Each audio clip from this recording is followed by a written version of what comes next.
अमर सिंह प्रथम के बारे में बात कर रहे थे। कल मैंने महाराणा अमर सिंह प्रथम के बारे में कुछ बेसिकली बातें मैंने आपको बताई थी कि महाराणा अमर सिंह प्रथम महाराणा प्रताप के जो है उत्तराधिकारी हुए थे और साथ में प्रिय विद्यार्थियों 1597 ईस्वी के अंदर उनका जो है राज्याभिषेक हुआ था।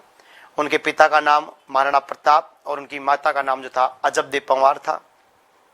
साथ में प्रिय विद्यार्थियों ये भी आपको ध्यान रखना है कि महाराणा अमर सिंह प्रथम को वीर पिता का वीर पुत्र कहा जाता है।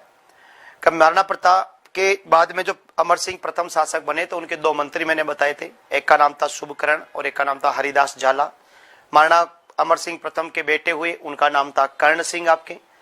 और फिर विद्यार्थी उसके बाद में और भी कुछ बेसिक बातें मैंने आपको बताई थी। अब साहब महाराणा अमर सिंह प्रथम के काल में प्रिय विद्यार्थियों याद रखिएगा कि जब अकबर की 1605 ईस्वी में मृत्यु हो जाती है और उसके बाद में नया शासक जो बनता है उसका नाम था आपके जहांगीर। क्या नाम था? जहांगीर। अब साहब जहांगीर जब आपके शासक बना तो जहांगीर ने मेवाड़ पर जो है अधिकार करने के लिए या मेवाड़ के शासक अमर सिंह प्रथम को जो है अपने अधीन करने के लिए उसने कुछ अभियान करवाए। 1608 से लेकर के और 1615 तक जो है बार बार जो है यहां पर अभियान करवाए गए। 1608 में जहांगीर ने सादुल्ला खां को भेजा, लेकिन कहते प्रिय विद्यार्थियों 1608 में जब सादुल्ला खां मेवाड़ की ओर गया तो मेवाड़ के शासक अमर सिंह प्रथम के सामने वो सफल नहीं हो पाया था, अर्थात उसको असफलता का सामना करना पड़ा।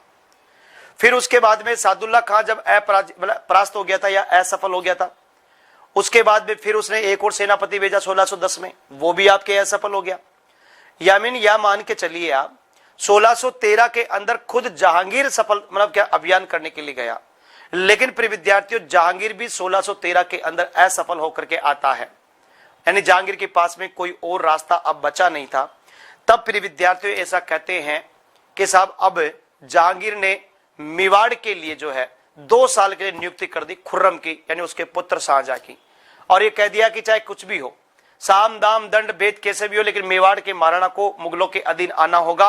अब चाहे तो कुछ भी कर जा करके, ये तक कह दिया कि अगर वो नहीं माने तो किसानों की खेत फसलें सब कुछ जला दे, राख कर दे, आग लगा दे के नाम मेवाड़ के अंदर, लेकिन मेवाड़ का महाराणा अपने अधीन होना चाहिए।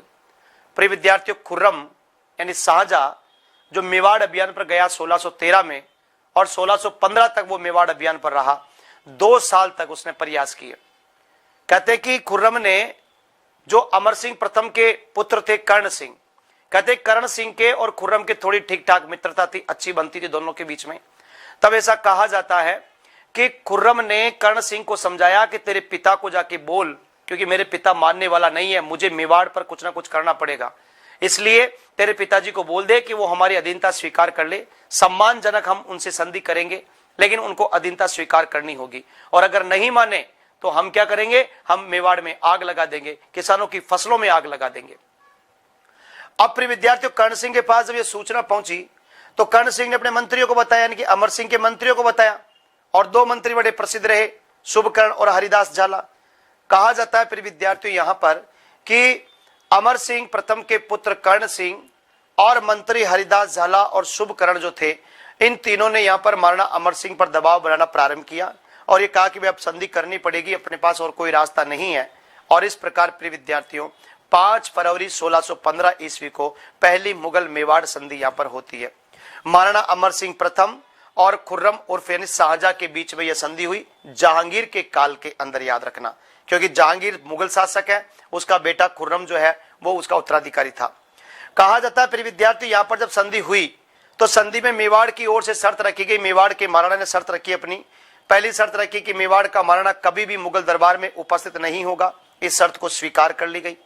दूसरी शर्त रखी यहां पर कि साहब मेवाड़ के महाराणा के स्थान पर उनका पुत्र या उनका जो उत्तराधिकारी है या फिर उनके द्वारा नियुक्त जो भी व्यक्ति होगा वो मेवाड़ मुगल दरबार में उपस्थित होगा।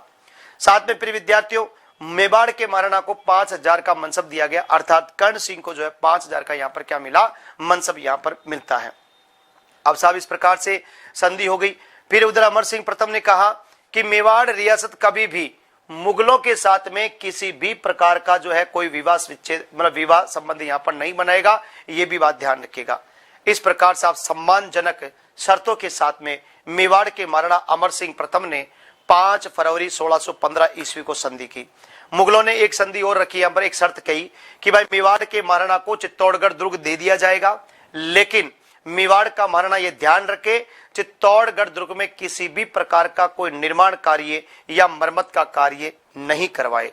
ये शर्तों के साथ में यहां पर यह संधि आपके हो जाती है। फिर विद्यार्थियों, अब साहब जब ये संधि हो गई, संधि के बाद में अमर सिंह प्रथम ने यहां पर जो है विद्यार्थी जहांगीर की जो है अधीनता क्या कर ली, स्वीकार यहां पर कर ली। और साथ में कर्ण सिंह जो है पहला मेवाड़ का जो है युवराज हुआ या उत्तराधिकारी हुआ, जो मुगल दरबार जहांगीर के दरबार में उपस्थित हुआ। और कर्ण सिंह के पिता जो अमर सिंह प्रथम थे, उन्होंने जहांगीर की अधीनता यहां पर स्वीकार कर ली। मेवाड़ के किसी भी महाराणा ने अकबर की अधीनता स्वीकार नहीं की थी।